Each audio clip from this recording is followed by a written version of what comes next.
So there was this record store in Pittsburgh. It was in Squirrel Hill. I can't remember what it was called because I technically did not go in it when it was open. I actually happened to, it's just weird the way things happen in life. I happened to call the guy who still had a listing in the yellow pages. I don't know, to see what his hours were or whatever. And he said, actually, I've closed the store, but I obviously still have a ton of vinyl. So what are you looking for? And I said, well, I spin happy hardcore, drum and bass, and hard dance, but really I'm looking for anything. I'm looking for records, good records. So he said, I'll tell you what, why don't you come down and listen to some records? I'll let you in. And I said, okay. So I get down to Squirrel Hill, and I don't even think, actually, now that I think about it, when I came into the store, I mean, it had a look of after hours, or like closed, as a closed store. And what I mean by that is just, the lights were off. It was still set up like a store, but like the door was locked, the lights were off. That store was definitely in a time of transition. So as I get in there, I think I remember we didn't even listen to stuff there. The guy was super cool. He basically gave me crate after crate of records, milk crate, take it home on the bus, and he'd say, bring them back in 2 or 3 days or whenever you can. He said, don't steal them.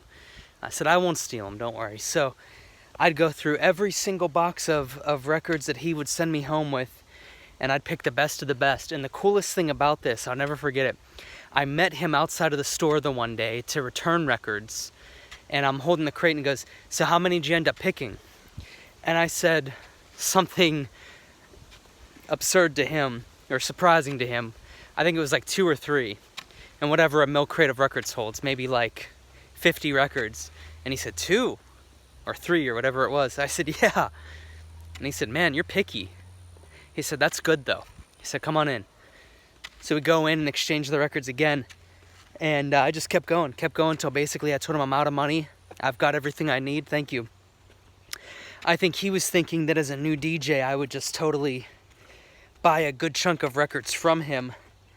And that definitely was not the case. And it wasn't that I intended for it to be that way. It's just, I'd listen to 50 records. Maybe 2 tracks out of those 50 were ones that I was willing to pay for. And that was that. And you have to remember too, with vinyl, some of these records were only $5 or $6 a piece, but other ones were like $20 to $50 a piece. It just depends on what it is.